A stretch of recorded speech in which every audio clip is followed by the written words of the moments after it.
নমস্কার বন্ধুরা, welcome to কলকাবেরিয়া।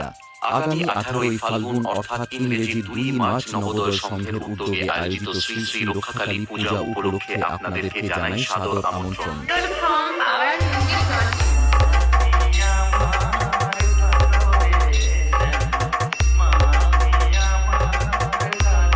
সবাইকে নাচাতে ও পুরো এলাকা কাঁপাতে আসছে পাহালানপুর থেকে টাইগার মিউজিক। इस इलाके का एक ही टाइगर है, जब वो आता है छा जाता है।